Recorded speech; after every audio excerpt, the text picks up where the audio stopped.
Well, hello friends, and welcome back to my channel. Today I am going to be sharing with you the 13 books I plan to read this June. So let's get into it.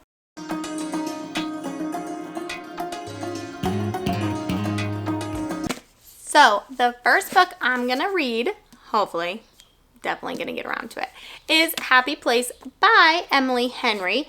This book was literally the most anticipated romance book of the year. So I'm so excited to get into it. Harry and Wayne were madly in love with each other since college until they decided to call it quits 6 months ago.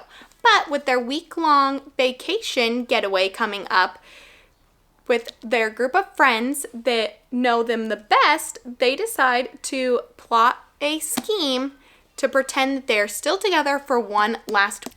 And faking it in front of all of their friends that know them the most is going to be harder than they thought. I absolutely love Emily Henry, and I am anticipating this book to live up to all the hype that is surrounding it, and it's going to be one of my new favorites. So let's hope so. The next book we have here is Christina Lauren's Something Wilder, which is a second chance romance, which I adore because what's better than second chance? This book is about Lily Wilder, who works at a ranch that her father used to own but sold previously, so she's trying to save up money to be able to buy it back because it's rightfully hers. With not much money in the bank, she uses her father's obsession for treasure hunting in the Red Rock Canyon of Utah to give tourists their own treasure hunting experience. What Lily is not expecting to find is that one of those tourist groups includes her ex-fiancé, Leo Grady. Leo quickly realizes that all he wants back is Lily because it was his biggest mistake leaving her, and she wants absolutely nothing to do with it. But after the trip goes horribly wrong, Lily and Leo realize that maybe her father's obsession wasn't really just an obsession, and maybe there really is treasure hiding in the Red Canyons of Utah. But after the trip goes horribly wrong, Lily and Leo wonder if the hidden treasure wasn't just a legend and her father was onto something incredible. Being isolated under the stars in the maze of the Red Canyon Valley, Lily and Leo need to decide if they are willing to risk everything and put their hearts on the line for a chance to find a real life treasure. Just like Emily Henry, I have high expectations for Christina Lauren's new book, and they have never let me down. I have heard mixed feelings about this one. Some people like it, some people weren't as impressed.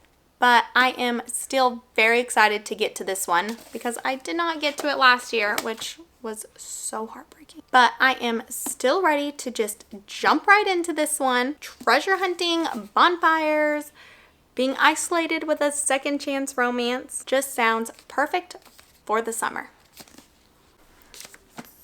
Delicious Monsters by Leslie Sambury is a YA novel, a mystery, a horror, and a fantasy, all wrapped up into this very, very large book.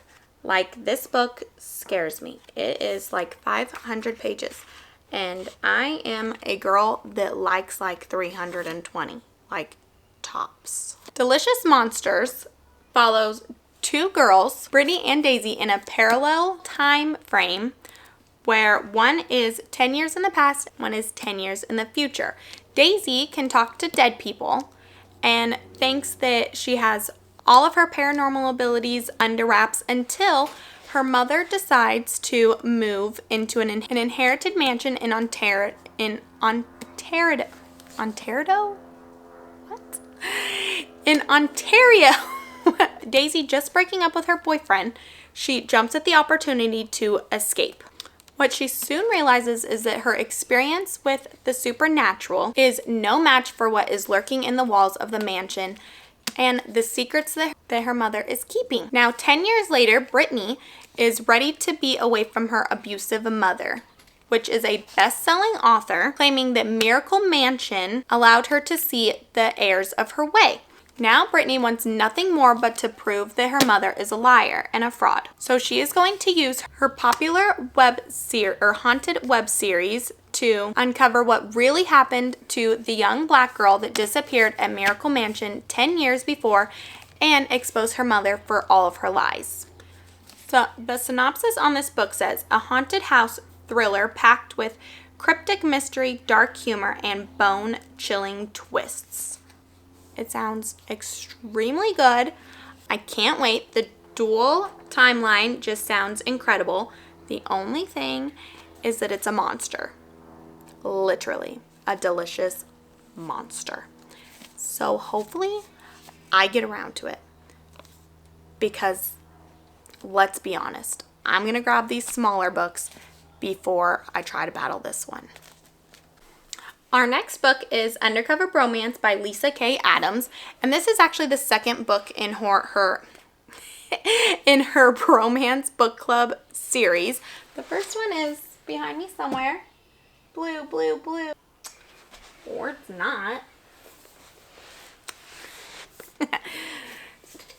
Second one of her Bromance Book Club series that so many people love, including me. I read the first one, but I just have not gotten around to the rest. This one is actually about Brendan Mack, that is the bad boy of the club. The Bromance Book Club in general is about an elite group of guys in Nashville. They're actually in a secret book club where they read romance novels to help them better understand women and their feelings and better their relationships. I'm not going to tell you too much about this one other than it is about Brendan Mack, who is in the first book as the bad boy, the guy who thinks he knows everything about love because he reads romance novels.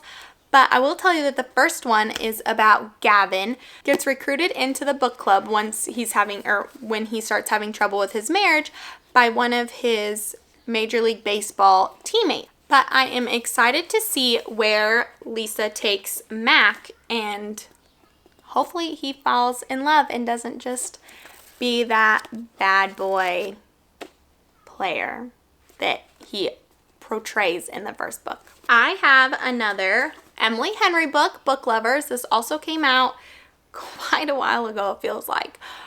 But this was her last book, so hopefully I'll read this one before I jump into Happy Place, but I can't make any promises. This one is another Enemies to Lovers, which I can't get enough of. Emily Henry is so good at that, like, grumpy, sunshine, enemies to lovers. She's good at all the tropes, let's get real. This one follows Nora, who's a literary agent in New York City. And all of her clients love her because she gets them the deals of a lifetime. But Nora isn't one of those sweethearts, heroes that she reads in most of her romance novels, but she is that to her little sister.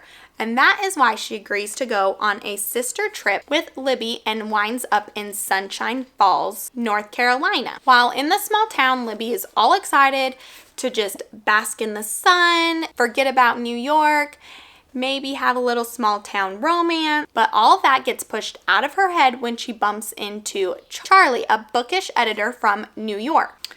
But it's not one of those meet cutes that Nora reads about in books, because she's bumped into Charlie several times in New York and they have never been cute. But now, being thrown together time and time again, even in a completely different state, they might just discover that there's something there for the both of them. This book sounds like Nora and Charlie are not the heroes and they're just both grumpy and grumpy. So this sounds like it is going to be so cute. And what are the odds that they just keep bumping into each other in a completely different state when they both live in New York? That sounds wonderful. The selection by Kira Cass has been everywhere. Every single person has read this series. It's supposed to be a wonderful dystopian, YA, fantasy, romance, and honestly, I want to jump on board to that hype train. I want to ride it from this book all the way to the second and the third and the fourth, and I don't even know how many books are in this series right now. But I want to. I really, really want to. This book follows America, who has just been selected to move into the palace with Prince Maxon and compete for his heart with several other girls. They get to wear pretty gowns, get really fancy jewelry, but none of that has never sounded appealing to America. all America wants is to stay in her castle and wants nothing more but to be in love with Aspen. But now that she has met Maxon and she's getting closer to him, the dream life that she thought she always wanted might not be the future that she now wants. I don't know what it is about princesses and weddings and summer vacations, but I'm ready to jump into this one. It can't live on my TBR forever. Our next book is Love in the Time of Serial Killers by Alicia Thompson. Being obsessed with true crime has not done wonders for Phoebe's love life. She is a PhD candidate and has to take a break for the summer to clean out her childhood house in Florida with her annoying younger brother. Might be just what she needs. But when she gets there, she meets her new neighbor, Sam Denning, who of course Phoebe is absolutely convinced is a serial killer. But she can't get past how charming and genuinely nice of a guy he is, which with her dating experience lately is probably scarier than him being a serial killer. This book sounds so funny, and if I'm being completely honest, like a real life struggle for single people. Because with my anxiety, if I was out trying to be dating right now, I'd be just like Phoebe. I'd be like, oh my God, are we gonna go on this date? And are you going to try to kill me? Or are you just gonna be an amazing person? And I'm gonna love you forever. I'm just saying, there's a reason why I shy away from most horror novels. Because there's no reason for me to scare myself into living in this house and not leaving. Not even going and getting groceries. I'll order it here. Just kidding. My anxiety's not that bad. I don't think. The next book is The Sweet Spot by Amy Popel? I'm not saying that right. I am so sorry. But it's right there. You can probably read better than I can. This story sounds so cute and so sweet. It is about 3 women. Lauren, who has 3 kids already and a deadline at work that is killing her. Olivia, who has big dreams and a bad case of breakup remorse. And finally, Melinda, who is newly divorced because her and her husband decided that neither one of them wanted children and somebody just happened to change their mind. I wonder if it was the guy. I guess we'll have to read it and find out. But now they all 3 live with Lauren, and one day a baby randomly gets placed on the doorstep and left. So now they have to pull together to keep this baby safe until they can find a new home for it. After reading the synopsis at the store, I could not get this book out of my head or this cover because it is so darn cute. It's like a little doggy getting walked. Little baby right there. It sounds charming, sweet, funny, and is supposed to be a great reputation of how modern families are today, where we're all blended, we're all different. None of us are perfect, and that's 100% okay. But whatever makes our family is our family.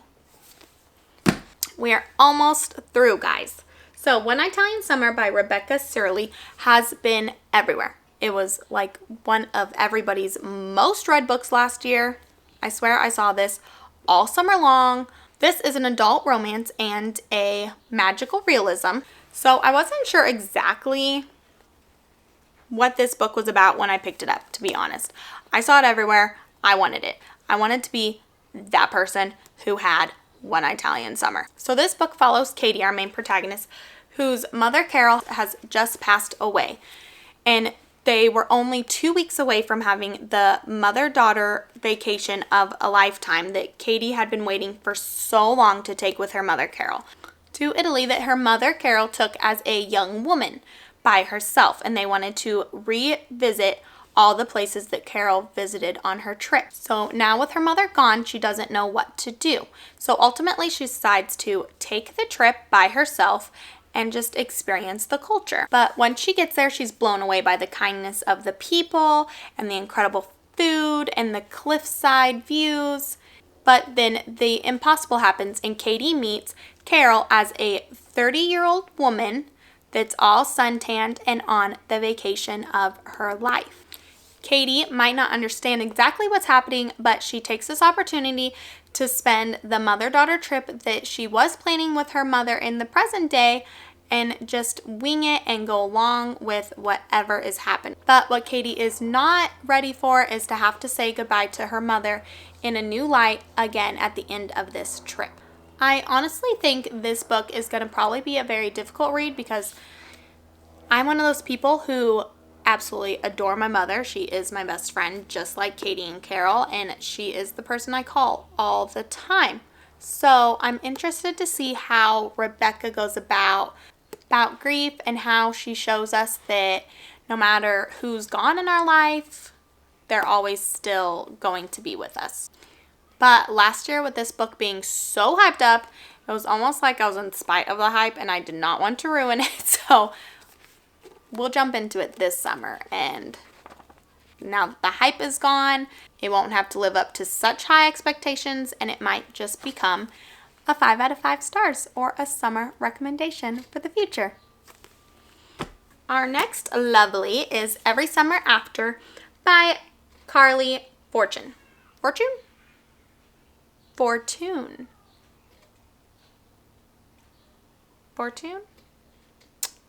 Every Summer After by Carly Fortune. We're going to go with it. I'm sorry if I'm pronouncing that wrong. I will figure it out for the next video. This is an adult romance, and it is a childhood's friends to lovers, which is probably one of my favorite tropes, but honestly, I think enemies to lovers gets me a little better. But childhood friends to lovers is always such a sweet trope, and the characters just really understand each other, and their love just grows so much faster, and their bonds are so much stronger. But this one is a second chance romance about Percy and Sam.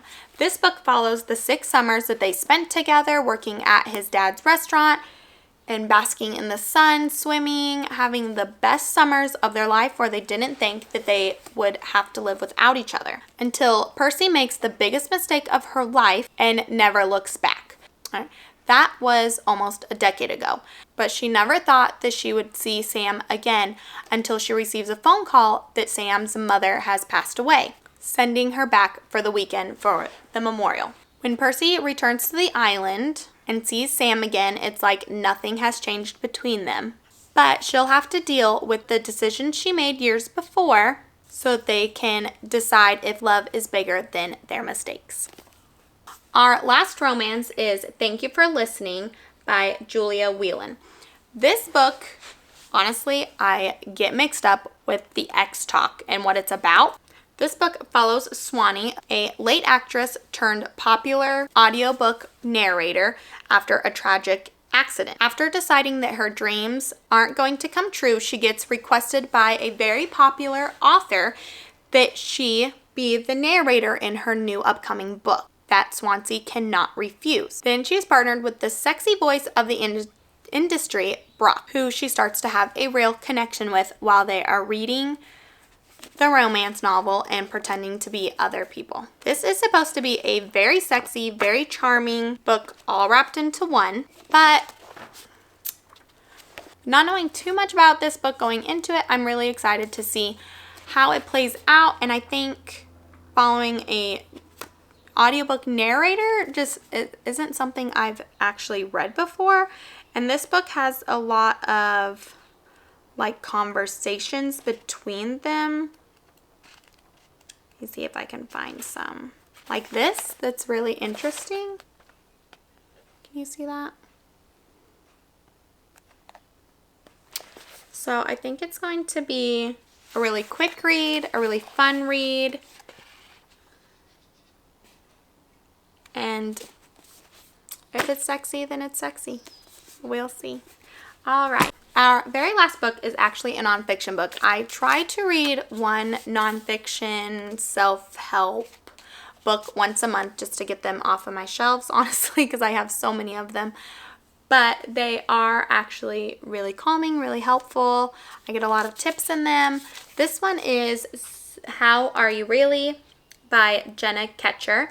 This book is supposed to just be asking you just a simple question that is really hard for most people to answer. This one says, in a nutshell, who are you? What do you want, and where do we go from here? And this book is supposed to help you get the courage to ask yourself if you're truly enjoying the life that you're working so hard for, or is it time to slow down? Should you stay or go, quit or pivot? And is this life that you have enough? So this one sounds like it's going to be a really good read to just kind of reset yourself. Maybe I will read this for like a monthly reset, get some like tips, share with you guys what it's all about. But if you are interested in that, just let me know down below. So when I do my monthly reset, I'll just include this in there as like a little, it's like a little self-care vlog. But that is all the books we have today.